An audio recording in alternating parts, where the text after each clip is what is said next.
Good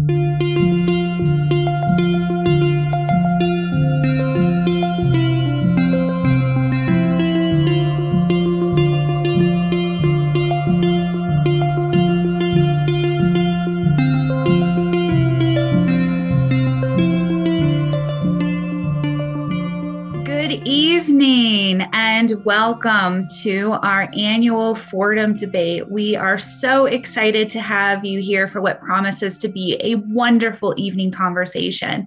My name is Elizabeth Kronk-Warner. I have the privilege of being the dean at the S.J. Quinney College of Law, and my pronouns are she and hers.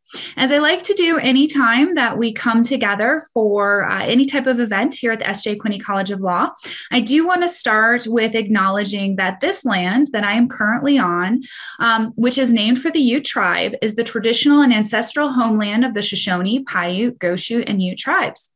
The University of Utah recognizes and respects the enduring relationship that exists between many Indigenous peoples and their traditional homelands. We respect the sovereign relationship between tribes, states, and the federal government, and we affirm the University of Utah's commitment to a partnership with Native nations and urban Indian communities through research, education, and community outreach activities. So it's really my privilege today to introduce Professor Erica George, who will be introducing our speakers and our topic for the day. And I'm really excited for today's debate because it could not be a more important or impactful conversation. So I'm so pleased that they've joined us. And Professor Erica George wears two hats here at the University of Utah. She is both the Samuel D. Thurman Professor of Law here at the College of Law, and she also serves as the director of the Tanner Center. We are incredibly proud of her and all that she's accomplished, and she serves as this year's chair of the Programs Committee. So a big thank you to Professor George and to the Programs Committee who worked so hard to put on this event. So with that, I'm going to turn it over to Professor George. Professor George? Thank you. I was thanking Dean Kronk-Warner and thanking her for thanking the wonderful program committee that I have the pleasure of working with. And it was that group that agreed that this was really a topic we needed to explore. So just to share a bit about the evening, again, welcome. You are joining us for the annual Fordham debate. This debate is named in honor of Jefferson v. Fordham, who was an outstanding legal scholar and a defender of individual and civil rights, who joined the University of Utah Law faculty in 1972. Our annual debate addresses relevant contemporary public policy and legal issues, and we often address issues that are controversial. So in recent years, we've debated resolutions concerning campus free speech, birthright citizenship, whether the Affordable Care Act violates the Commerce Clause, whether corporate persons have rights to religious and speech liberties. Over the 35 years of our Fordham debates, we've primarily been focused on creating community dialogue and learning. To that end, we do not score our debates and we don't declare a winner, other than you, our audience, who learns a bit more at the end of the evening. So tonight, our guests will debate qualified immunity, apportioning accountability.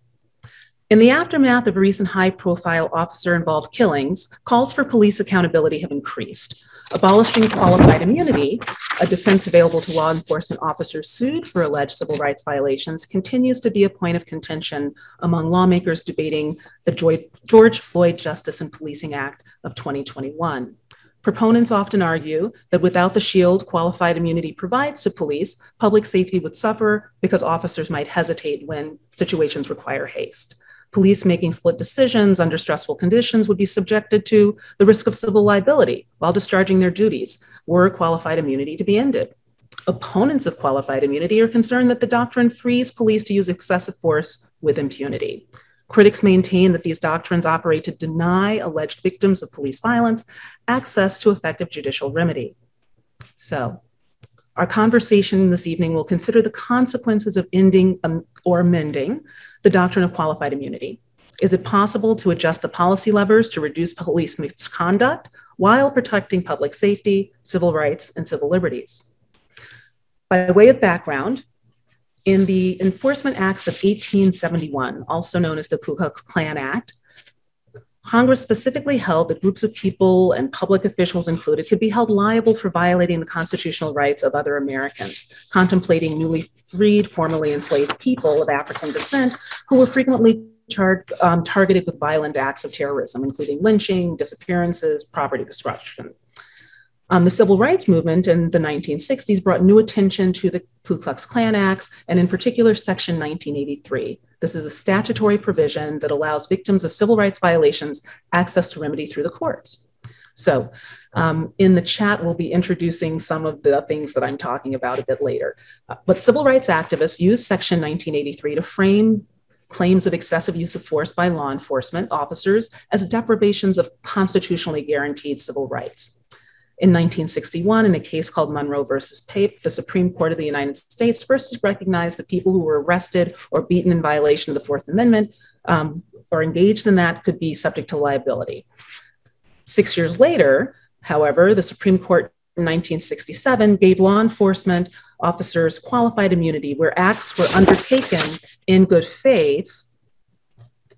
There is immunity. Today, qualified immunity doctrine provides immunity to police officers unless the officer knew or should have known that their actions violated the claimant's constitutional rights. The two-part test set forth by the Supreme Court in Harlow versus Fitzgerald directs courts to consider, did the officer violate a constitutional right first? And then second, did the officer know that their actions violated a clearly established right? Many of us are not clear. We wonder, does this work? So we're joined by experts this evening to help us go beyond this basic background and give us a better grasp of these considerations. Resolved tonight, qualified immunity for police officers should be abolished. We will hear first from Professor Schwartz. She will present the case in favor of the resolution, and we'll have 15 to 20 minutes to do that. I will introduce Professor Schwartz and in turn, her opponent who will be arguing against the resolution. Professor Schwartz is a professor of law at the UCLA School of Law, where she teaches civil procedure and a variety of courses on police accountability and public interest lawyering. She has received the UCLA's Distinguished Teaching Award in 2015, and she served as Vice Dean for Faculty Development from 2017 to 2019. She is one of the country's leading experts on police misconduct litigation. She has done some really interesting and innovative scholarship, writing many empirical articles that examine the justifications for the qualified immunity doctrine and the impact of financial settlements and judgments on federal, state, and local law enforcement officers. Arguing against the resolution, we are joined by a practitioner. We are joined by Mr. Jason Johnson, who is currently the president of the Law Enforcement Legal Defense Fund. He joined recently in 2019, but he has been in this area for many years, after 20 years as a law enforcement officer and executive, someone who's been out on the streets interacting with law, policy, and the public. More recently, he served as Deputy Commissioner of the Baltimore Police Department from 2016 to 2018. In addition to being there as Strategic Services Bureau, he served as chair of the Performance Review Board, where he conducted detailed internal reviews into all uses of deadly force by police officers. He retired from the Prince George's Maryland County Police Department at the rank of Major. So those are our experts this evening. I'm sure you will agree with me that that is a wealth of expertise. I will have both speakers will be given the opportunity to provide rebuttal after their initial opening remarks, and thereafter we will open to audience questions. I invite you to use the Q&A function, which is at the lower, probably right corner of your screen, and you will have an opportunity to place your questions there. Other audience members can vote those up. I will keep time and I will field the questions. And having taken more than enough time to give this introduction and background, I turn the time over to Professor Schwartz. Professor Schwartz, qualified immunity for police officers should be abolished. Many thanks for having me here and for all of you for participating and engaging in this very important conversation. I want to spend my time describing a bit more beyond what Professor George said about what the qualified immunity standard is, how it applies in practice, some common concerns that have been raised about limiting or abolishing qualified immunity, and the reasons that I believe those concerns are simply not founded in the evidence and reality of civil rights litigation practice. And finally, I want to say a bit about what I think the benefits would be of eliminating qualified immunity. So first, as Professor George said, qualified immunity was created in 1967 by the Supreme Court. They talked about it in that case, it was called Pearson versus Ray, as a good faith defense for officers when they believed that they had followed the law, but nevertheless had violated the Constitution. But the Supreme Court changed entirely what the standard was for qualified immunity in 1982. They were concerned that qualified immunity, if it was this reasonableness or good faith standard, that it would require officers to go through discovery and trial to decide whether they were acting in good faith. And instead, they turned it into a completely objective standard. The question was whether officers had violated clearly established law. And so in order to get past qualified immunity, a plaintiff had to show that their constitutional rights had been violated and that those rights were clearly established. The court in Harlow in 1982 did not explain what it meant to be clearly established law. And in a series of cases, the Supreme Court has described what clearly established law means in more and more constrained terms. There has to be a prior court decision from the Supreme Court or the Court of Appeals where the case sits, or there has to be a consensus of cases across the country. And in order for the law to be clearly established, the Supreme Court's opinions say again and again and again that the law cannot be defined at a general level. It can't be simply that excessive force is unconstitutional or that it's unconstitutional to use force against someone who is not resisting. Instead, a plaintiff has to find a case with facts particularized to the facts of their case. And in practice, that has meant that the prior case, in order to defeat qualified immunity, a plaintiff has to come up with a prior case where the facts are virtually identical. There's a case out of the Sixth Circuit called Baxter versus Bracy, where a man was suspected of burglary. He ran away from the police, but then he sat down in surrender and raised his hands in the air. The police officers nevertheless released their police dog on this man, and the dog mauled his arm. In that same court, in that same circuit, there had been a prior opinion saying that it was unconstitutional excessive force to release a police dog on a person who had surrendered by lying down. But according to the Sixth Circuit, the facts of that case where a person had surrendered by lying down were not similar enough to the facts where a person was sitting up with their hands up in surrender. And if you look through court cases where qualified immunity is granted, you will find cases that you and I and judges view as clearly unconstitutional. Cases where a 14-year-old was kept in pretrial solitary confinement for a month. A case where a handcuffed man is repeatedly kicked. A case where a 10-year-old child is shot in the leg by a police officer who was aiming at the child's dog. A case where officers stole almost $250,000 in cash and rare coins when executing a warrant. A case out of Texas that bears striking similarity to the case of George Floyd's killing, where a man was held down, knee on his back and his neck for 14 minutes until he died. And in each of those cases, officers were granted qualified immunity because there was not a prior court decision with virtually identical facts. Defenders of qualified immunity describe the doctrine as necessary because officers cannot predict or circumstances in which officers cannot predict that their conduct would be unconstitutional. In situations where officers are stealing $250,000 or releasing a police dog on someone who is surrendered or putting their knee on a person's neck and back until they die, they do not need a prior case to tell them that that conduct was unconstitutional. The defenses of qualified immunity tend to circle around two different related points.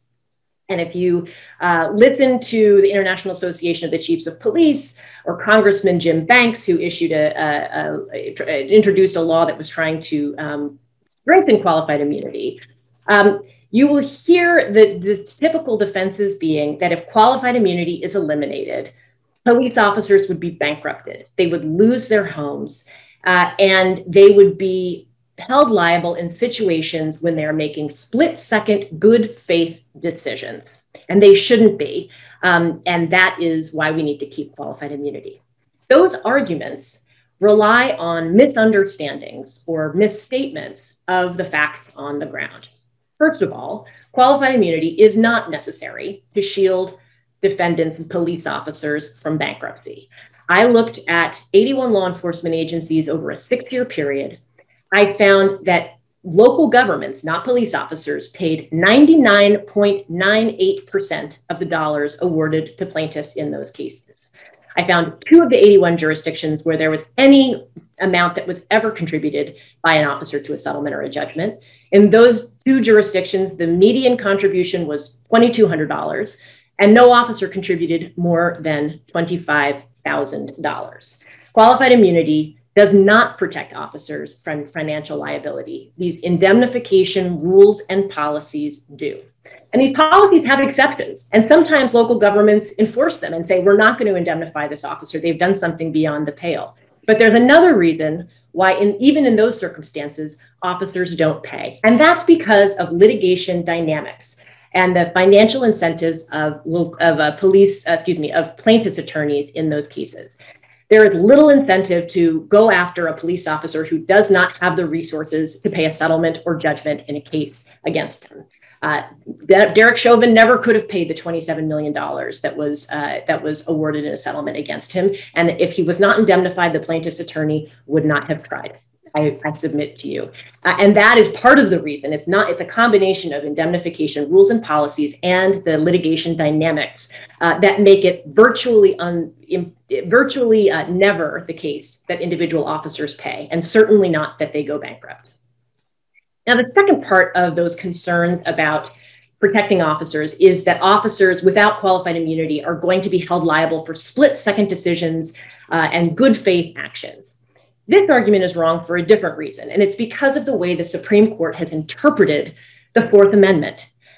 Under the Fourth Amendment, as the Supreme Court has interpreted it, officers do not violate the Constitution when they act reasonably. And when the court describes what reasonable conduct is under the Fourth Amendment, they say you have to, courts, embody an allowance for the fact that police officers are often forced to make split-second decisions about the amount of force necessary, and they don't violate the Constitution when they make reasonable mistakes. Courts are instructed not to use 20/20 hindsight when they assess whether officers have violated the Constitution. And so for that reason, absent qualified immunity, there would still be a protection for officers from liability when they make good faith mistakes in split-second circumstances. There's another concern that qualified immunity would flood the courts with frivolous lawsuits. I have already explained that constitutional standards, as they are, mean that situations in which officers have made reasonable mistakes are going to fail because of the constitutional claim. But there are a lot of other protections against this imagined flood of frivolous suits. Although it might surprise you to know this, in many parts of the country, it's very difficult to find a lawyer who is experienced in civil rights litigation willing to bring these cases. When I did a study around the country, I found that there were three lawyers that had brought, in a 2-year period, had brought 3 or more claims against any officer in the Houston Police Department, the 6th largest police department in the country. And there were only 4 in the entire Southern District of Texas who regularly brought cases. There are in many places not very many lawyers willing to bring these cases. And even when there are lawyers, they take these cases on contingency, which means they get nothing if they lose. And if they win, they only get a portion of any judgment, creating a lot of incentives to only accept the strongest cases. If you get a lawyer and you manage to have the evidence to show a constitutional violation, juries also can protect against findings. And in my research, I've found that juries only award victories to plaintiffs in about 15% of the cases that go to trial. So this concern that lawsuits are going to be flooding the courts without qualified immunity also, I think, does not bear empirical scrutiny. Another argument that's been made, and the Supreme Court has made it, is that officers need those prior court decisions with virtually identical facts so that they can be on notice of the illegality of their conduct. Well, I studied police department policies and trainings throughout California. I looked at hundreds of them. And what I found was officers aren't actually educated about the facts and holdings of the cases that supposedly clearly establish the law. I mentioned before the Supreme Court's broad standard for the Fourth Amendment, a case called Graham versus Connor. That is the case that says you have to look at the totality of the circumstances and consider with 2020 hindsight. That law is the basis of police use of force trainings in California. Those are broad guidelines that officers are given, and then they're given experience applying those cases to various hypotheticals. They are not trained about the facts and holdings of the court decisions that supposedly they need to be on notice of to clearly establish the law. And reason suggests that even if they were educated about those hundreds or thousands of cases, they would not actually be considering the facts and holdings of those cases when they went about their work of enforcing the law. Final argument that has been made in favor of keeping qualified immunity is the concern that officers will quit their jobs if qualified immunity is eliminated. No one will agree to become a police officer.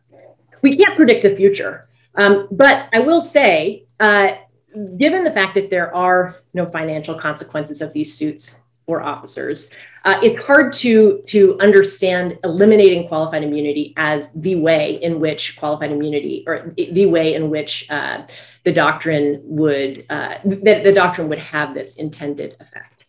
I do not contest that there are a lot of challenges of hiring and retaining police officers right now, and I think that that's been true for a while, and particularly true since the killing of George Floyd in May of 2020. In light of the intense scrutiny, the lack of police, the lack of trust between police and community members, and other high-profile events. But it doesn't necessarily follow that eliminating qualified immunity is going to make it more difficult to hire and retain officers. In fact, organizations like the Law Enforcement Action Partnership actually believe ending qualified immunity will help community relationships with the police because they will restore trust in policing.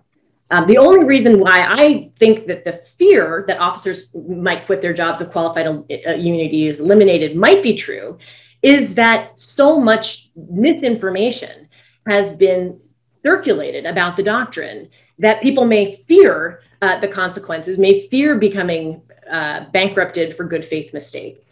But it's simply not the truth. And if we could surface the truth about what qualified immunity is and does and what it does not do, then perhaps those concerns would be addressed.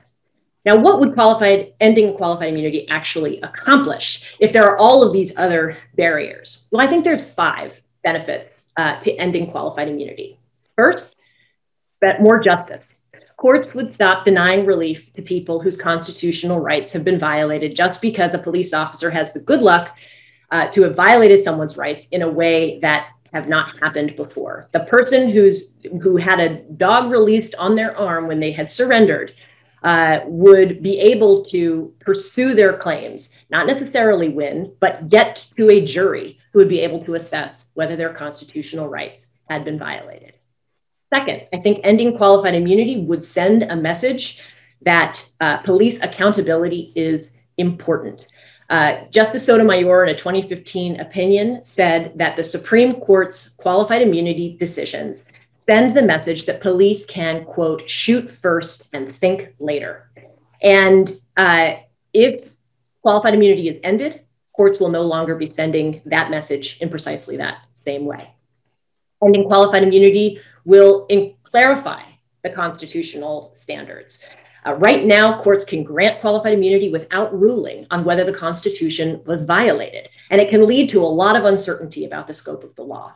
In parts of the country right now, it has not been clearly established yet that it is constitutionally allowed under the First Amendment to record the police. That standard has not been set in multiple circuits because of qualified immunity, because courts have ruled that the right is not established without ruling that the right exists. And so while many of us have had these phones that can record for nearly 2 decades, many parts of the country do not yet have clear law about that. And that translates into a lack of clear policies and trainings in police departments. There would be more clarity about the scope of the law and the scope of policy if we eliminated qualified immunity. So justice, accountability, clarity, fourth goal, fourth benefit, simplicity. Qualified immunity is difficult to understand. It takes a lot of time to litigate. There are immediate appeals of qualified immunity denials, and the cost, complexity, and time to litigate civil rights cases would decrease absent qualified immunity. And finally, transparency. There would be more focus on what should be the critical question in these cases. Not whether there was a prior court decision with virtually identical facts, but whether officers violated people's constitutional rights. I don't advocate for the answer always to be yes, but I advocate for there to be a forum in which the question can be asked and answered. For all of those reasons, I don't believe that ending qualified immunity is a silver bullet for police accountability, but I do think that it is the most important first step that the Supreme Court or Congress could take to improve police accountability. And for that reason, I'm speaking in favor of the resolution. Thank you, Professor Schwartz. I'm coming in under time just a bit too. All right. And again, now, in opposition of the resolution, qualified immunity for police officers should be abolished, we hear from Mr. Jason Johnson. Mr. Johnson. Well, good evening and thank you. I'm grateful for the opportunity to lend my voice to this debate. Thank you, Dean Kronk-Warner and Professor George and the entire S.J. Quinney College of Law community for this wonderful opportunity. I also want to thank Professor Schwartz for her longtime scholarship in this area and for participating in this important debate with me. Now, I'm not a law professor or academic of any kind. I'm speaking tonight primarily as a former law enforcement officer with decades of experience, both as a frontline officer, administrator, law enforcement legal advisor, also speaking as an advocate for law enforcement profession. For the men and women of law enforcement, of which there are nearly 700,000 spread across 18,000 police agencies in the United States. Conversations about police accountability are critically important to have. I think it's fair to say that that's what tonight's debate is about, police accountability. Perceptions and realities about what, if anything, should change and how we hold police accountable. However, this debate is framed around the issue of qualified immunity. If one expands out their view of that issue, it really is about how we ensure police observe constitutional limits on their authority and how to best remedy any violations. While it may be important to consider this issue from the perspective of a plaintiff alleging their rights were in some way violated by law enforcement, I would encourage you to at least consider the issue from the perspective of a law enforcement officer trying to do a very difficult job well in an increasingly complicated and often adversarial environment. Some say we have been having this police accountability conversation in earnest since the death of George Floyd last year.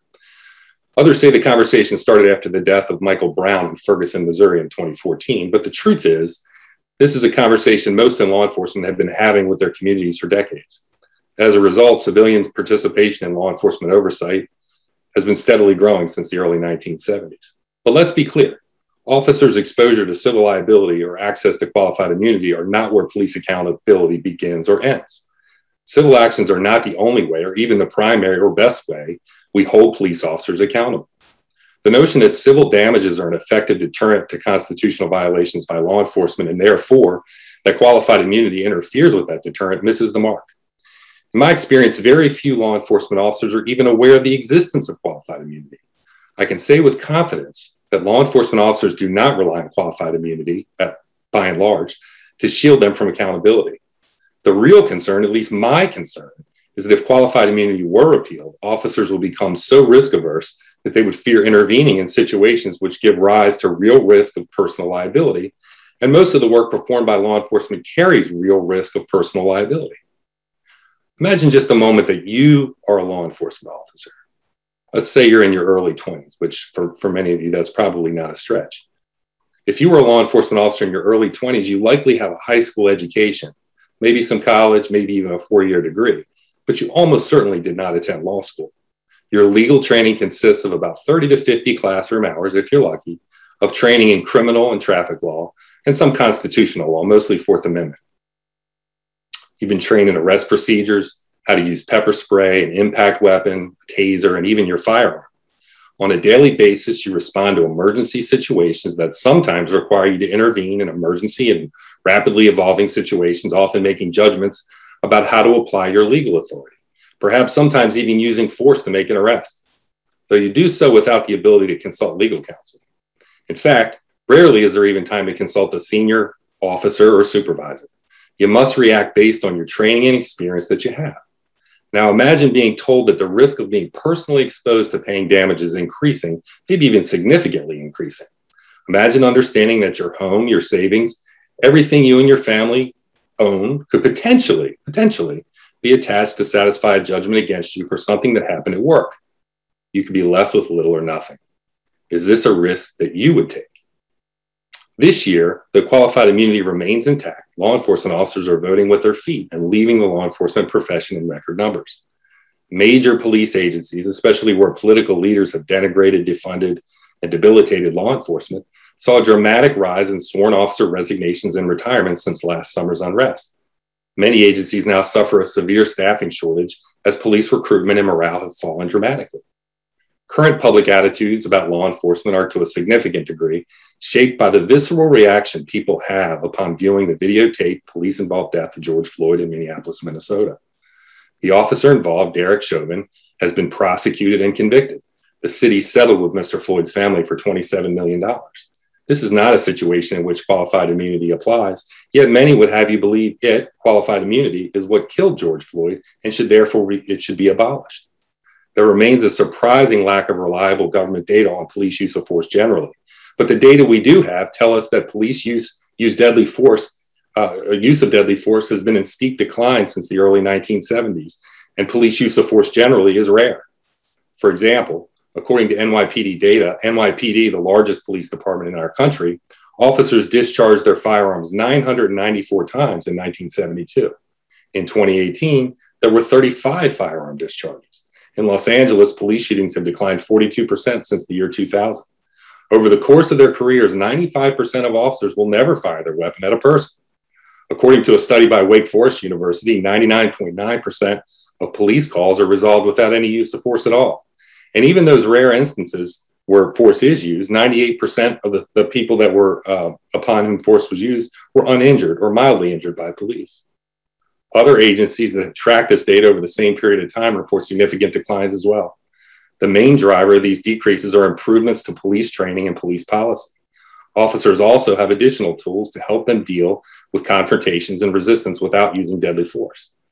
The police profession at large remains dedicated to reducing the need for deadly force, and there has been some promise in cutting-edge training being provided to today's law enforcement officers.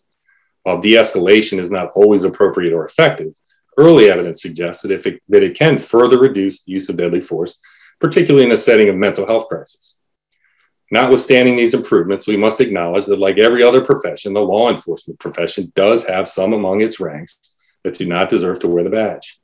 In addition to increasing professional and training standards for law enforcement officers, policies that promote identifying and removing bad cops from law enforcement service are the most effective way to achieve law enforcement professional improvement and help the profession regain the confidence of the community it serves.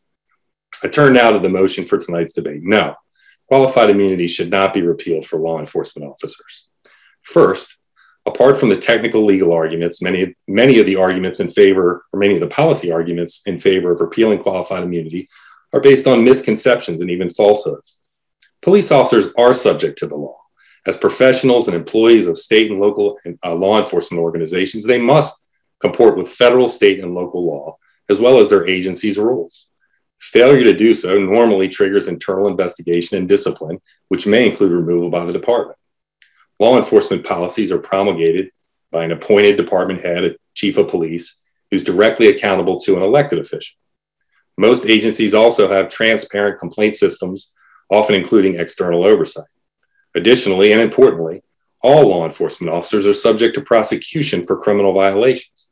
They're not immune for criminal acts and criminal penalties for unlawful criminal conduct.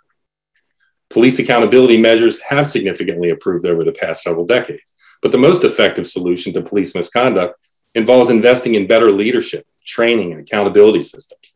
But the current invective has had the opposite effect. Instead of working to improve professional standards, activists, in calling for the repeal of qualified immunity and implementing other knee-jerk measures aimed at reforming law enforcement, have instead driven the stake into the heart of police morale and created a situation in which there's a real risk of having a major setback to professional standards. It's an often overlooked irony that the imposition of unreasonable, unfair, or overly punitive sanctions against law enforcement officers will substantially limit the pool of qualified applicants for law enforcement agencies, the net result of which will be a reduction in professional standards, the exact opposite of the objective. I have found in my many discussions, conversations, and debates I've had over the past 18 months about qualified immunity, many misconceptions have been revealed. In my view, these misconceptions have helped build some popular support for repeal. Federal qualified immunity only applies to federal 1983 actions against lower-ranking government officials, including law enforcement officers, but not exclusively. It does not in any way protect government officials in the context of criminal investigations or prosecutions, nor does it prevent a government employer from taking disciplinary action, including dismissing an employee from service. In spite of claims by some of those in favor of eliminating qualified immunity for law enforcement officers, qualified immunity rarely results in dismissal of 1983 actions against officers. In fact, Professor Schwartz's own research found that qualified immunity results in a dismissal in only about 3.9% of such actions. Other research has yielded similar results. An analysis of suits filed against NYPD officers from 2015 to 2018 found about only 3.1% of those cases were dismissed on qualified immunity grounds. There's also no indication a significant number of plaintiffs are being left without legal recourse or remedy. In fact, virtually every name that's now familiar to us all in connection with a case of alleged police misconduct or brutality has resulted in a very significant financial settlement. For example, Freddie Gray in Baltimore family received $6.4 million in settlement. Michael Brown in Ferguson, Missouri, $1.5 million. Eric Garner in New York City, $5.9 million. Breonna Taylor in Louisville, Kentucky, $12 million. Laquan McDonald in Chicago, $5 million. Philando Castile in St. Anthony, Missouri, $3.8 million. Tamir Rice in Cleveland, Ohio, $6 million, and on and on. Now we're told by some of the advocates on the other side of this argument that qualified immunity is unjustly preventing plaintiffs from recovering against law enforcement officers when their constitutional rights have been violated. But you can see from these data and from the outcomes of these cases, that's largely not the case. Another common belief that there's no common law basis for qualified immunity. In reality, qualified immunity, or good faith immunity as it's been called throughout history, was part of the common law that existed in 1871 when Congress first passed legislation authorizing suits against state actors in what we now call Section 1983. Scott Keller wrote extensively about this in his Stanford Law Review article, Qualified and Absolute Immunity at Common Law, published in June of this year. While deep analysis of this subject is beyond the scope of this debate, Mr. Keller did find Supreme Court recognition of common law immunity for discretionary acts of lower ranking state executive branch officials as early as 1815. While admittedly the law in this area has evolved significantly over the decades and centuries, the Supreme Court has recognized this doctrine since at least as far back as the early 19th century. But even if it hadn't, this would hardly be the first instance in which an important legal doctrine made its debut in a Supreme Court opinion, rather than the text of the Constitution or an act of the legislature. Various important legal doctrines like the Miranda Rule and Exclusionary Rule, just to state a couple, are judge-made doctrines of the Supreme Court with no common law legacy. Yet each of these become part of the fabric of our constitutional law, and there is no serious conversation about doing away with either. The Constitution doesn't tell us what should happen if a government official violates the Constitution, so the court must fashion a remedy. In the case of qualified immunity, the court has done so, though imperfectly, with support of our common law tradition. It is also important to consider qualified immunity in the context of the broad immunity enjoyed by prosecutors, judges, legislators, and government executives. Each has absolute immunity for most acts. Where do citizens go when their rights have been violated by one of these government officials? Well, nowhere, because judicial, legislative, executive, and yes, prosecutorial absolute immunity remain more or less unchallenged. And there's no call, at least none that I've heard, to eliminate these significant, broad, unqualified immunities. There are also not presently broad calls to eliminate qualified immunity for civil servants who are not law enforcement officers. Recent efforts in Congress to statutorily repeal qualified immunity would only have denied it to law enforcement officers. And even the resolution of tonight's debate, qualified immunity should be repealed for law enforcement officers, makes clear that the discussion we are having isn't really one about legitimacy or historic common law basis of qualified immunity. Rather, this is about policy, and the interest of some to respond reflexively to the narrative that police officers are widely and unfairly shielded by qualified immunity, a premise with which Professor Schwartz herself seems to have successfully debunked in her study published in the Yale Law Journal. Furthermore, if the proposed policy changes passed Congress and became law, correctional officers, teachers, school administrators, and other civil servants would presumably be free to engage in some violations of the Constitution and remain shielded by qualified immunity, while frontline law enforcement officers, those who are the public servants most frequently thrust into emergency, chaotic, rapidly evolving situations, will be without the benefit of, and do so without the benefit of legal counsel or legal training, but they should be for some reason denied its protection, according to activists. As presently formulated, qualified immunity only applies when the government official's law enforcement or not, act does not violate clearly established law. A commonly voiced criticism is that in order for courts to consider the law clearly established, the plaintiff must be able to show a virtually identical circumstance in which a court previously found the alleged conduct to be unconstitutional, but this is not so. The Supreme Court has said in Hope v. Pelzer in 2002, and again more recently in Taylor v. Riojas in 2020, that all that is required is for government officials to be on fair notice of the unconstitutionality of their conduct to overcome a qualified immunity defense. Nevertheless, criticism about the origins of the clearly established standard and other aspects of modern treatment by court claims for qualified immunity are fair criticisms. Federal courts generally, and the Supreme Court specifically, have been inconsistent. And this inconsistency has contributed to uncertainty and perhaps even caused qualified immunity to not provide the kind of protection it should. If you read Scott Keller's work in Stanford Law Review, you may be convinced, as I was, that the proper common law standard for applying qualified immunity is a subjective one, based on malice, or more correctly, the absence of malice. And you may also be convinced that the burden of showing malice is on the plaintiff. I believe Mr. Keller's analysis of modern treatment of qualified immunity claims and statement of the common law in this area is persuasive. Not only persuasive that the common law standard was a subjective one, but that the subjective standard is actually the better policy. I'm inclined to believe the return to this subjective standard may increase the predictability of outcomes. It would likely protect more government actors who made errors in good faith. Important to note here that even when qualified immunity protects officials from 1983 liability, it doesn't preclude recovery by a plaintiff against the government employer or for state tort claims. If qualified immunity were barred in situations in which a plaintiff could show malice, it would more predictably hold officials accountable, including law enforcement officers, in the very situations that seem to call for this kind of accountability. It seems to me that if there's a situation in which a government official defendant should not be shielded with immunity, it should be when they have acted with malice, rather than when an official was mistaken about or misapplied clearly established law in good faith. I should say a word or two about indemnification too. Yes, in most circumstances, government employees are shielded from personal liability for defense costs, settlements, and judgments. Most are indemnified either under state or local law or by provisions of a collective bargaining agreement. I mention this because the existence of broad indemnification raises, in my mind at least, more question about why there is so much enthusiasm about repealing qualified immunity. If the employee is to be indemnified, and the policy argument is that law enforcement officers need to have skin in the game, how exactly will that work? If the judgment will still be paid by the government employer, what's the point?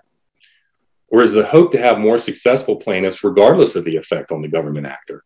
Or do advocates plan to start attacking indemnification statutes and agreements next in an effort to actually collect judgments from middle-class civil servants?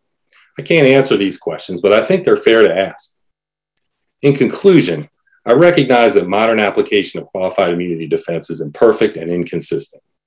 It's quite appropriate for Congress to take this up with the goal of extending reliable protection to government actors for their discretionary acts when they're done in good faith and without malice. But this is not something that can or should be done in the current political climate. Reflexive calls to repeal qualified immunity, and in fact to abolish and or defund police altogether, are being made without consideration of the outcome, and without, in many cases, comprehensive understanding of a long history of qualified immunity or the existence of much broader immunities held by other officials that seem to have entirely escaped scrutiny. No, we should not repeal qualified immunity for law enforcement officers. Thank you. Also under time. You two are wonderful. All right. So we've heard the case for abolition. We've heard the case against. Now I turn to Professor Schwartz, who will have up to 5 to 10 minutes to rebut the arguments we have just heard. Professor Schwartz. Wonderful. Thank you so much. And thank you to Mr. Johnson for offering so many thoughts that I will try to respond to in my time allotted. I've been furiously taking notes so that I can try to catch them all.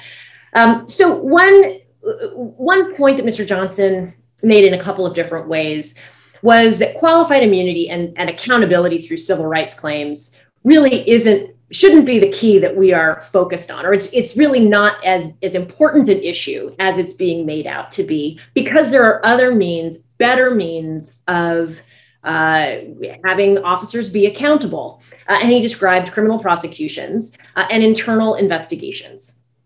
And we could have a separate discussion about those alternative systems and how to make them better. But what I can tell you is that all the evidence suggests that both of those alternative systems are completely broken. We can have as I said, a separate conversation about whether throwing police officers in jail and prison is the right result. I personally don't think of that as the right solution. But even if you did think that it was, police officers are extremely rarely charged or convicted of killing people. It's far lower than 5%, 2% maybe of cases of killings where charges are ever even considered, at a far lower amount when a charge results in a conviction. And cases in which people are not killed are far less likely to result in criminal charges or convictions. And there's a lot of conversation about the number of people killed by police. It's over 1,000 people each year. But the Bureau of Justice Statistics, when they look at the number of people who allege that excessive force has been used against them, that they have been stopped or frisked unlawfully, or that their experience is that they were mistreated by police, you get into the hundreds of thousands of people each year who believe that they have been mistreated by the police. Criminal prosecutions, are not going to address the vast majority of those concerns. And as I believe, I don't think that it's the right solution in most cases anyway. But what about internal affairs investigations? Every police department's internal affairs divisions that have been assessed by the United States Department of Justice have found severely lacking internal affairs divisions. Internal affairs officers who do not question all of the witnesses, who do not investigate allegations against officers in the way that they would if they were investigating a crime on the street. If you think about Derek Chauvin, the officer who killed George Floyd, he had been the subject of at least 22 civilian complaints and internal investigations in his 19 years on the force, including repeatedly putting his knee on people's backs and necks when arresting them, and had not faced any consequences at work. The Minneapolis Police Department failure of oversight wasn't limited to Derek Chauvin. Between 2013 and 2019, just 1.5% of complaints filed against Minneapolis police officers resulted in suspensions, demotions, or terminations. I join in Mr. Johnson's view that we need to improve these systems, but I think waiting for these systems to improve is not the result that I would support and endorse, given decades of calls by police commissions, by presidential blue ribbon commissions, by Department of Justice investigators to improve police internal affairs investigations, discipline, and termination. And it hasn't happened. So I would love it to happen, but I don't intend to stand down on qualified immunity and wait for it to occur.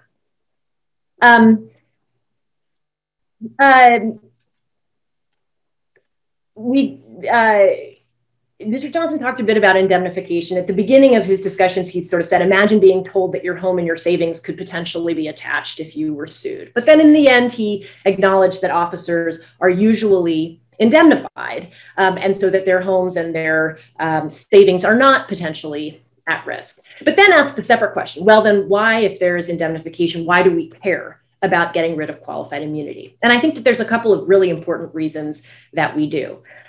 One is that although it is true, as Mr. Johnson said, you can bring claims against cities for constitutional violations, and cities don't have qualified immunity, they have a whole other web of legal protections. In the same way that to defeat qualified immunity, you have to find a prior court decision with nearly identical facts. In order to get liability for a city, you generally have to show that the chief was aware of a pattern of prior constitutional violations that are virtually identical, and so it's the same it's the same sort of version of a standard that is extremely difficult to meet. So that's one reason why that is important. If an officer has qualified immunity, it is far from certain that the money could be gained from the local government. The other thing to note is that I have found in my research that government defense attorneys use the threat, an empty threat, that they will deny officers indemnification as a settlement tool, to tell juries so that they will not award punitive damages after juries have entered awards, so that jury verdicts will be reduced, only to indemnify officers at the end of the day. And so I think that I don't have an ultimate nefarious goal of getting rid of indemnification. I actually think indemnification is extremely important. I wish it was more certain than it is. But having indemnification is not a substitute for qualified immunity, because it means that people whose constitutional rights have been violated do not get relief. And if they don't get relief, whether they would be indemnified if they did, doesn't matter. Mr. Johnson sort of talked about the idea that I want to have things both ways, that I do have an article that I'm very proud of in 2017, where I concluded that looking at 1,200 police misconduct cases filed in federal court, that qualified immunity resulted in the dismissal of cases less than 4% of the time.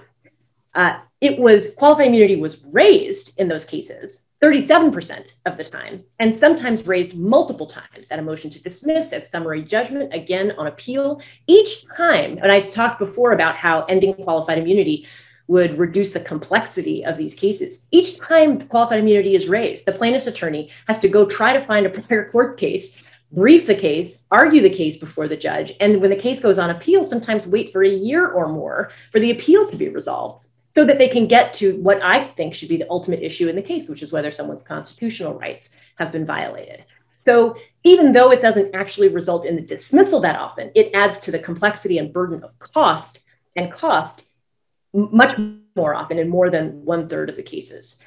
My research also suggests that the complexities and costs of qualified immunity discourages lawyers from taking cases that involve low damages, or cases where they think qualified immunity is going to be an issue. So it has that other impact that is not reflected in those numbers. But also, the cases in which qualified immunity does its work are the cases where there's already been proof of a constitutional violation. And there's been proof of a constitutional violation. The only other barrier is that there's not a prior court decision with virtually identical facts. And I stand by the notion that that hovers at around 4%. And if we can agree on that, then we shouldn't be concerned that there will be some dramatic influx of cases with more payouts, because in the world as it currently sits, ending qualified immunity would address a relatively small percentage of cases, but an important collection of cases, because those are the cases that are the most substantial cases, the cases where people's constitutional rights have been violated. Mr. Johnson also talked about the fact that finding a lawyer shouldn't be a problem, and gave you a lot of different cases that you have heard of, high-profile cases where qualified immunity has not been an issue, finding a lawyer has not been an issue, and the families of people who have lost their loved ones have recovered millions of dollars from the government. But qualified immunity does its work on cases about which you've never heard. The challenges of civil rights claims affect the people whose cases you never have heard of. George Floyd, the city of Minneapolis never raised qualified immunity. They didn't litigate the case. They paid him $27 million, his family $27 million, and that's a result of the political consequences and the political outcome of the case.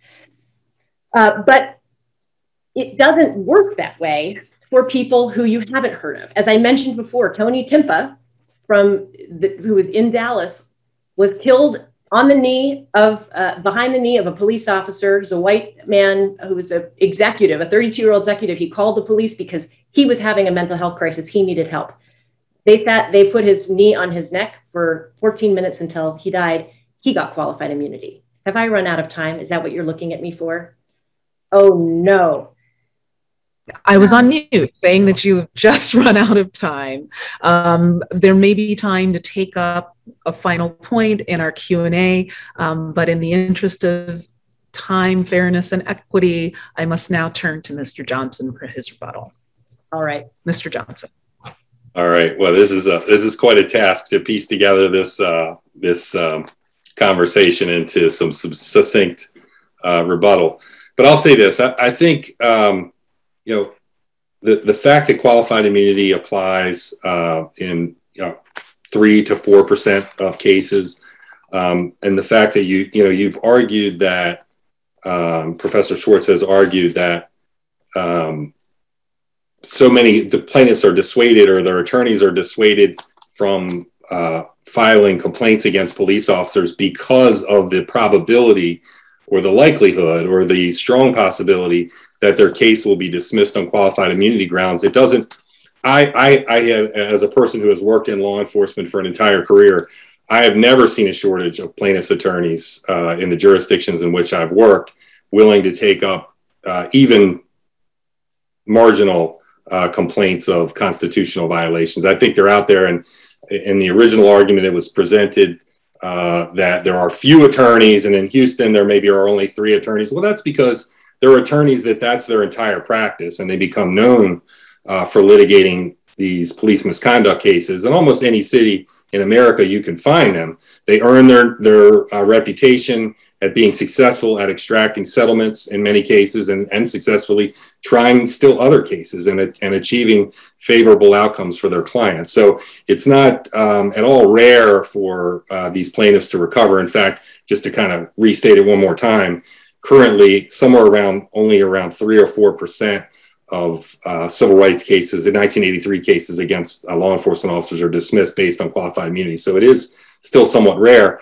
And I think using as part of the argument that, well, there's all this whole other class of potential plaintiffs that are not able to get into court because they can't find a lawyer that would represent them, or their prospects are so bleak. I just don't see any evidence of that. And my experience has actually been quite to the contrary. The key, I think a key part of this discussion, as having heard almost all of it, really it comes down to indemnification. That is the real, because from the law enforcement perspective, the real concern is having officers actually personally liable for damages. You know, the old, I think that Professor Schwartz doesn't think this is realistic, but it concerns me because although currently and historically, these cases have been subject to indemnification. In some places, it's actually the law where the local jurisdictions employer is required to indemnify.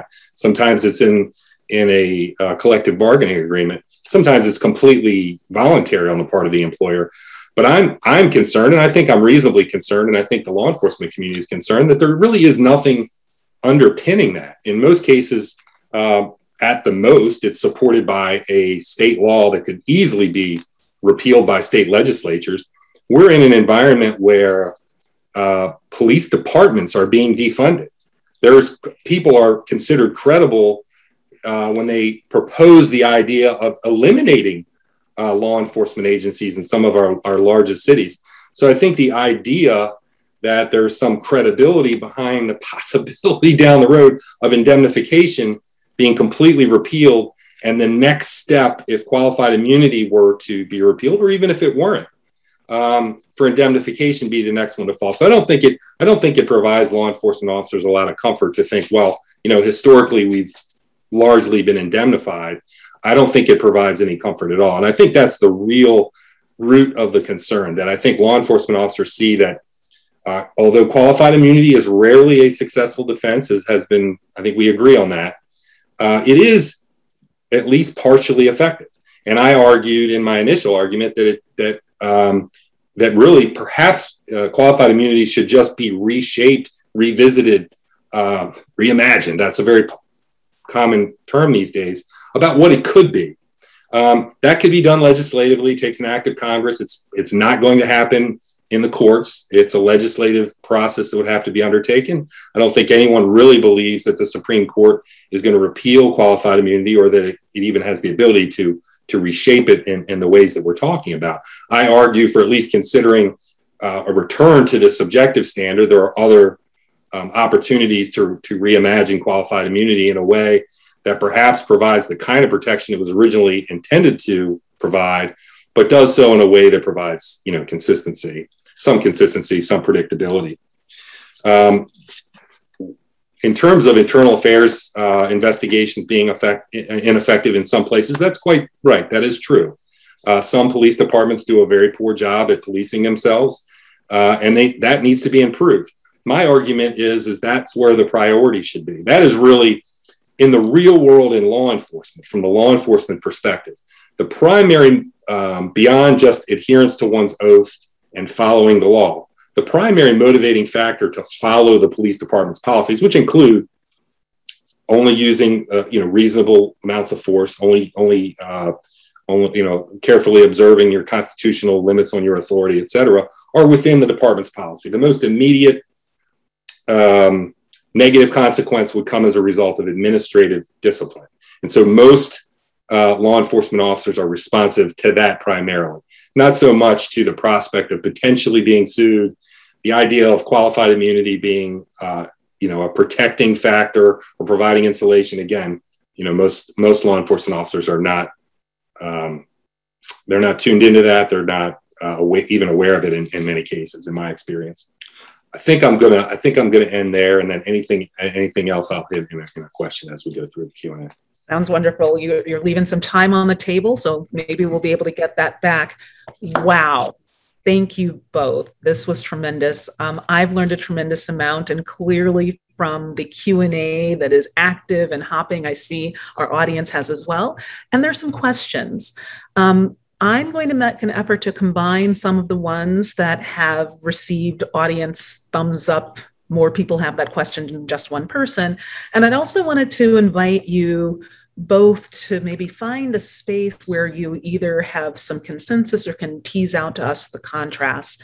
And one of the questions I've been wondering about is, are there steps short of ending qualified immunity that you think would make meaningful change? It seems the two of you are in agreement that accountability has to be advanced, right? Are there modifications to qualified immunity? Mr. Johnson, you used the word reimagining qualified immunity. Might we imagine something else entirely? Now, there are several comments in this chat asking similar kinds of things. Can we reimagine policing? Can we imagine maybe private security? How do they relate to civil rights and civil liberties? And if we hold doctors liable for malpractice, is this analogous? Should there be some sort of insurance that maybe isn't public indemnification? So I guess I just want to invite you each to comment, perhaps a minute or two each on that. And I also wanted to acknowledge and extend my condolences to Mr. Marvin Oliveras, who has suggested, who's lost a family member to police violence, and shares that qualified immunity was one of the single biggest factors for his family's ability to get representation by a lawyer. And that happened here in Salt Lake City. So Mr. Oliveras, my condolences, and thank you for coming tonight. So question, what do we do? You're both in agreement, enhance accountability. How do we have that happen? I guess Professor Schwartz, 2 minutes to you, and then Mr. Johnson, 2 minutes to you, perhaps expanding on the internal investigation and what your strategies are. Professor Schwartz. Yeah, you've asked the question in a couple of different ways, and I want, one way was, is there common ground on qualified immunity? And one was, can we think about indemnification? And then was, how can we improve police accountability? So I see. Allow me to clarify. Let's just get it to accountability. I think where I saw common ground listening to the two of you is there is a need for more accountability. The avenues to do that. So are there steps short of ending qualified immunity that you think would make meaningful change? I think that meaningful change we want to see is a more accountable law enforcement force. Yeah. Is that so? Yeah. So, and I'll answer it in sort of three different levels. Regarding qualified immunity, I do think that civil rights suits, Section 1983 suits, are an important aspect of accountability. And I'm happy to sign on if Mr. Johnson has a plan to improve internal affairs investigations in ways in Minneapolis and in all the places that the Department of Justice has investigated. If there's a way to make internal affairs investigations and change police union contracts that are often standing in the way of those investigations, I'm all ears. I would love it, but I don't see how it happens. And that's part of the reason why I put my stock in civil rights lawsuits. And part of that requires a change, I do think, to qualified immunity. I believe that we should get rid of qualified immunity altogether for reasons that I've said. I don't like the malice standard that Mr. Johnson suggests. That doesn't even sound like the Fourth Amendment's protection against unreasonable searches and seizures, the idea that you would have to have intention of malice. But I would propose a qualified immunity if we were going to have something called qualified immunity, that a defendant bear the burden of showing that there was a law or policy that they relied upon that made them think that what they were doing was right. An affirmative law or policy, something in their training that made them think, releasing that police dog was the right thing to do. I would sign on to, again, that's not my first choice, but my second choice, I would sign on to a change to qualified immunity that really made it an affirmative defense and that put the obligation on the defendant to find a law or policy that supported their decision. I do think that changing indemnification rules and making them, I think we could also maybe reach agreement on making indemnification more certain than it currently is. I would be, and that's something that Tim Scott had talked about for a moment during the Senate negotiations. Required indemnification nationally is something that I would support. What I would support even more is, and this is mentioned in the chat, is something that Colorado has done, which is essentially to require indemnification. But if an officer is found by the city to have acted in bad faith, they can be required to contribute $25,000 or up to 5% of a settlement or judgment, whichever is less. And if an officer doesn't have the resources to make that payment, then the city is again required to pay it all.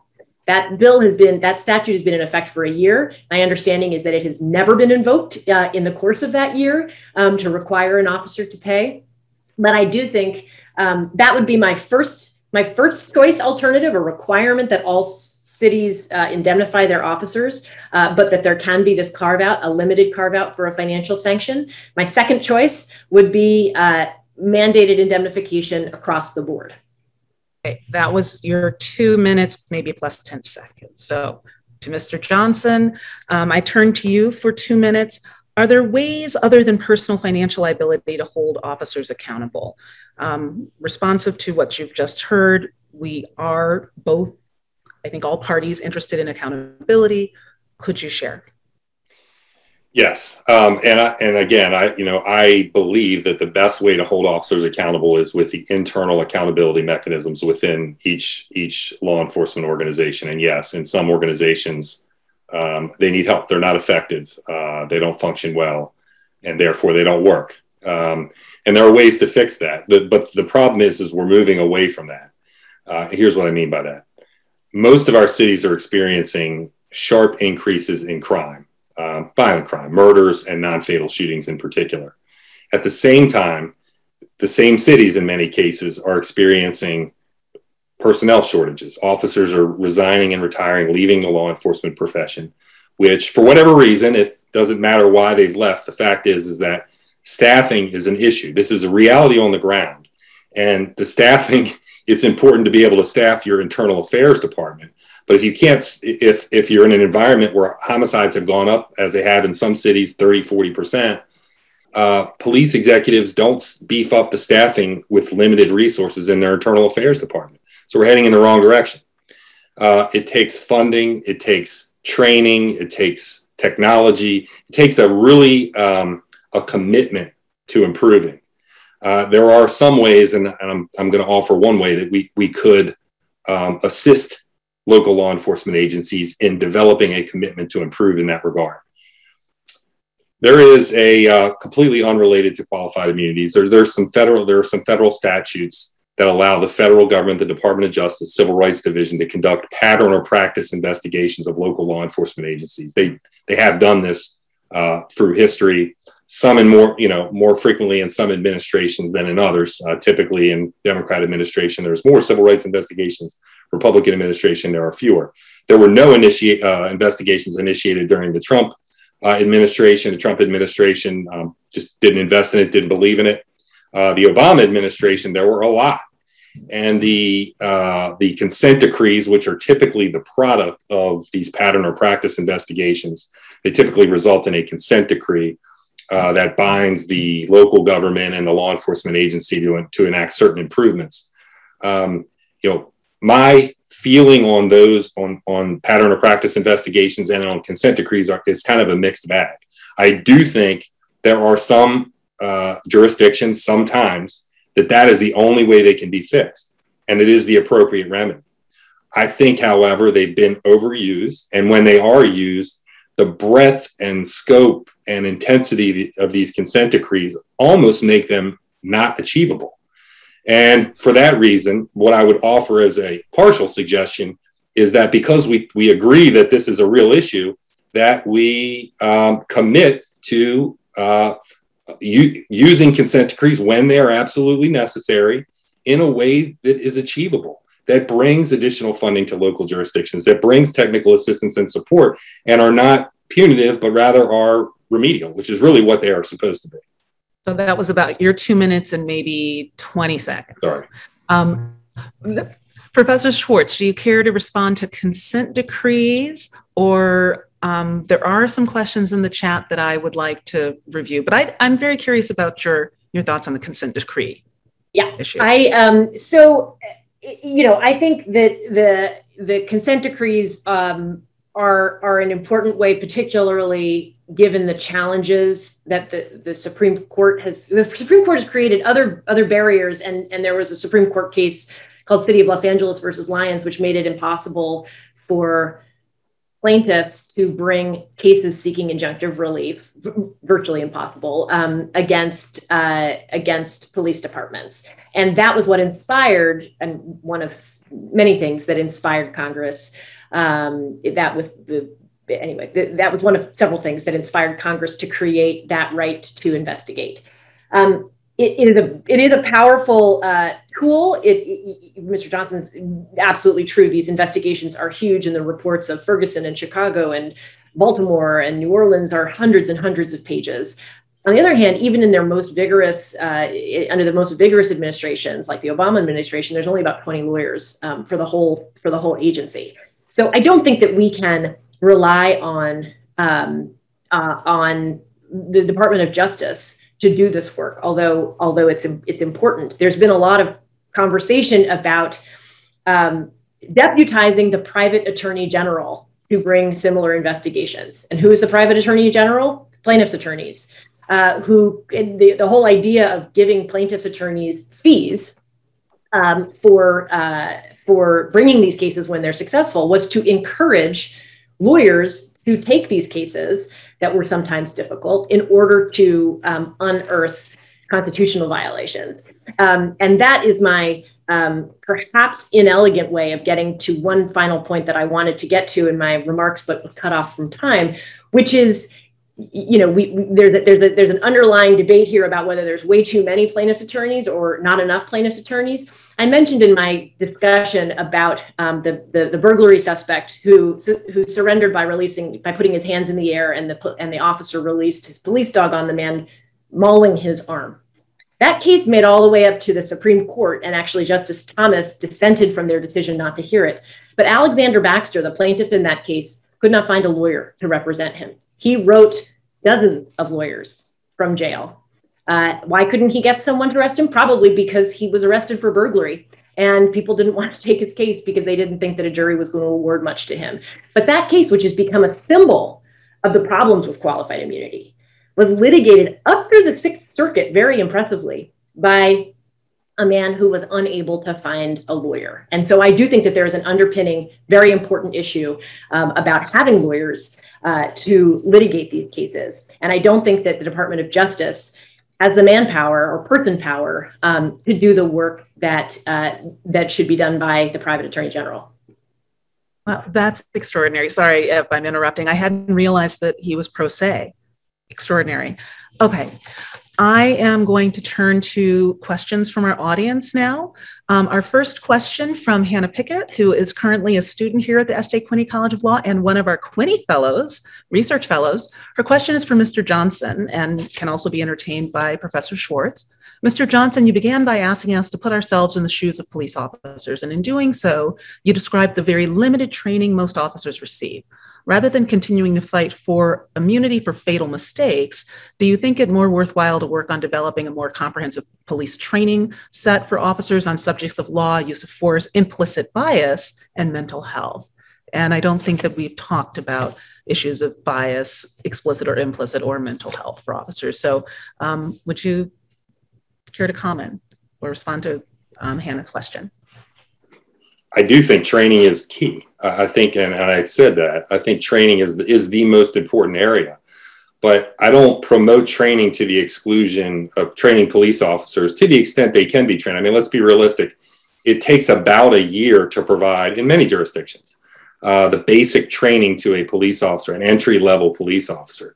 So in reality, we can't really extend that out much further. We're not providing legal training to police officers. It's not cost effective. It's not efficient. It's just not going to happen. So we need to focus, rather than in trying to make police officers into little lawyers, make them trained very well for what they do in areas like you pointed out, and particularly in use of force, to make police officers very well trained. I support that entirely, but that doesn't mean that I don't argue against rolling back what, again, let's recall, is qualified immunity that only applies to a small percentage of cases. So I don't think it's not a this or that. I think from my perspective, I do argue for what I think is most effective, including internal accountability enforcement and internal affairs investigations. I think that's important as well. Wonderful, thank you. Actually, Professor Schwartz, I'd like you to perhaps begin on the next question that we have here from Alex Yarborough, because I think it's kind of pointing towards the way forward as we think about a solution here. Alex writes, Colorado state law allows state claims for civil rights violations, states that a police, basically, this is a question about states that are moving forward with state level legislation embodying the kinds of reforms that some are asking for around qualified immunity. So to just sharpen this question, there are a number of states that are considering reforms to qualified immunities. Can you comment on Colorado or others? How do they apply? How does this work? Is it a good strategy? Sure, I'm happy to. So there are, I think the count is 3 jurisdictions that have passed now through the legislative process. There have been others that have gone through a few others that have gone through the court system, but sort of correlates to Section 1983. So Section 1983 was enacted with the idea that state courts and state governments were not going to enforce the constitutional rights of Black Americans after the Civil War. But now with qualified immunity having as much power as it is, states are now saying, well, maybe we need to provide an alternative to the states. It's sort of a flipping of the idea. And what states are doing is creating a state law cause of action that you can sue for state law constitutional violations. Where qualified immunity is not a defense, because states can't eliminate federal qualified immunity, but they can create an alternative cause of action under state law where qualified immunity is not a defense. And I spoke briefly before about Colorado's state law. I think it's the one that I think is the most interesting. And part of the reason I think it's so interesting is because it doesn't see the issue solely as the issue about qualified immunity. Not only does the statute create a state law cause of action without qualified immunity, it also provides that a prevailing plaintiff can get attorney's fees, which, as we've talked about, I think is an important issue. And it also has that indemnity carve out, again, that cities are required to indemnify their officers, but that there can be a modest financial sanction if the city finds that the officer has acted in bad faith. That statute was enacted in June 2020. Right after the killing of George Floyd. It's been very difficult to get information about how many lawsuits have been filed under that new statute. My understanding is very few. And I think it'll be really interesting as debates move forward to see what has happened in Colorado. And perhaps it's further evidence that the floodgates are not going to open. There's also been statutes in New York City and New Mexico. There's been other efforts in other states that have failed. And I think that this is, given the fact that Congress doesn't seem willing to act, the Supreme Court doesn't seem willing to act, I think it's important to try to get traction in the states.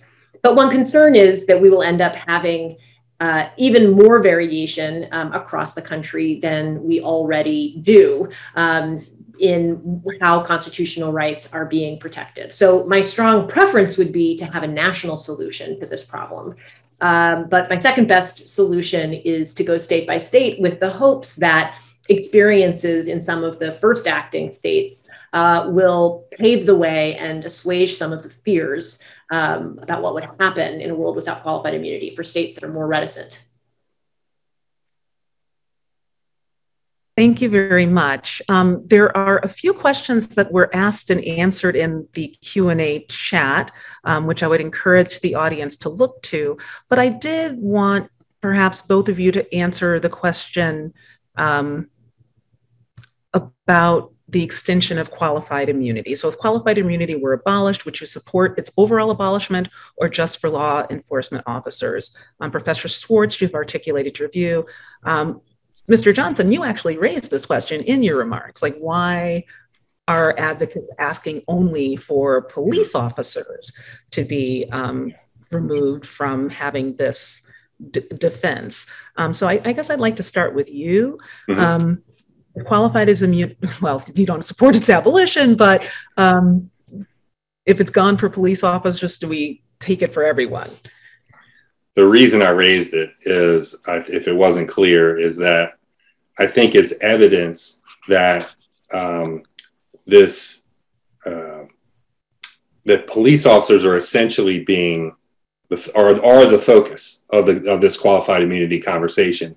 That it is not so much, and various advocates for repealing qualified immunity put forth various arguments. Different advocates have different arguments. And many of the arguments I've heard have really gone toward the lack of historical common law basis for this type of immunity. But at the same, if that were the case, and of course I argue that that's not the case, that there is adequate historic common law basis for this kind of immunity, although the modern version of it maybe is very confusing. If that is the case, then shouldn't we repeal it for all civil servants, rather than focusing only on law enforcement? So I think it's a case of some advocates, not all, wanting to kind of have their cake and eat it too, where they're really targeting who they have a problem with and then leaving it for other government workers. Okay, wonderful. And I think Professor Schwartz had a very short and succinct answer to that question. Well, I would prefer to get rid of qualified immunity for everybody. I don't have a cake and eating it too problem. I feel consistent about this moving forward. I do think that police have been the focus of this effort, I think, for two reasons. One is that police officers are, if you look at the sort of world of civil rights cases, of Section 1983 cases, they're populated mostly by cases against police officers, because police officers, more than sanitation workers, are violating people's constitutional rights, or allegedly violating people's constitutional rights. So it does concern, the cases involving police do concern the vast majority of cases that are filed.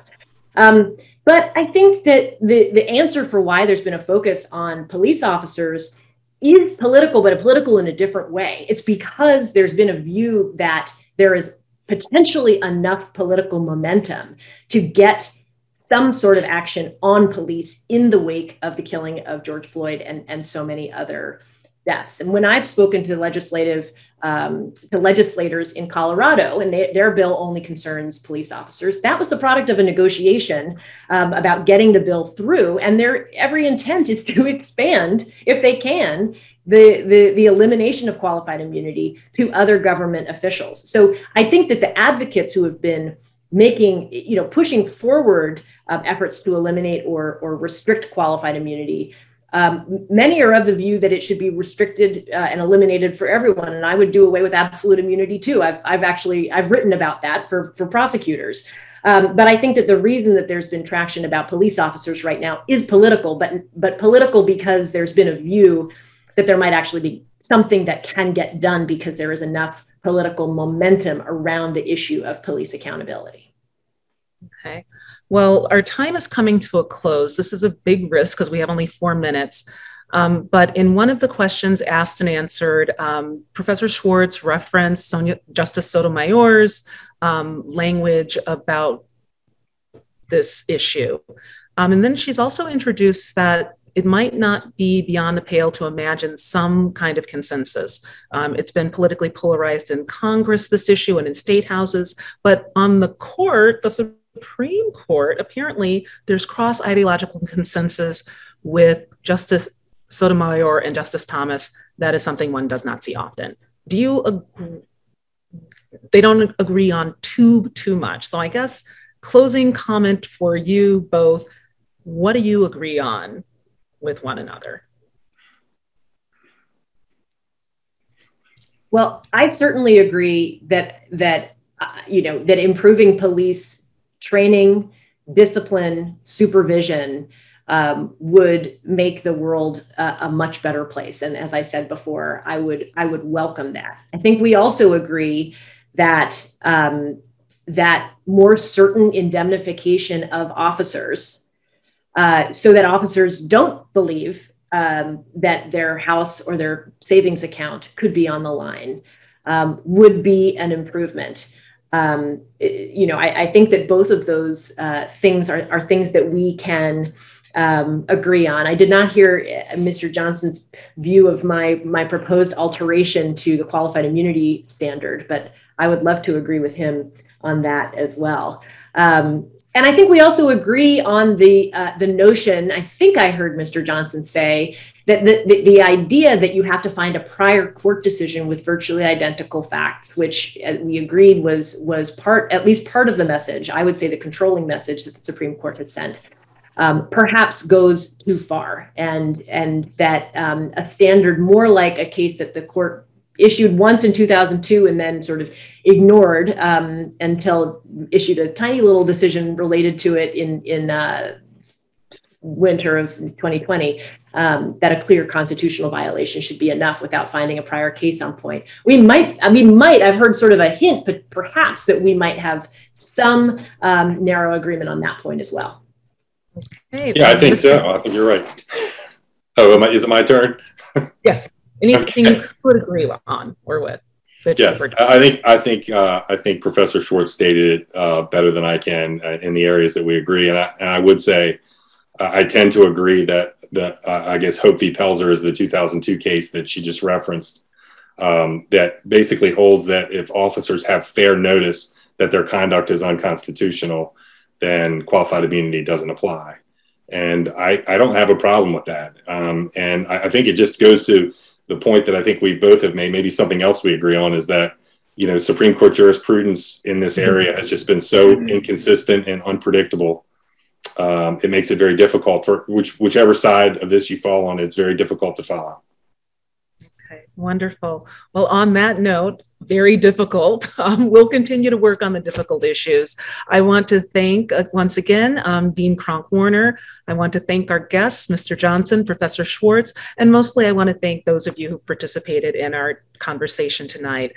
In the chat, we've put links to some of the relevant cases, Section 1983, as well as our speaker bios. Once again, thank you so very much to our speakers, and please continue to learn about this issue. And yeah, thank you again. Thank you very much. Thanks for having us, Mr. Johnson. It was a pleasure. Thank you. Pleasure was mine. Thanks absolutely to Charlie and to Spencer, who have been behind the scenes making all of this happen so that Zoom didn't go out tonight, up to these two gentlemen. So I am deeply grateful for their assistance as well. Thank you very much. Have a good evening.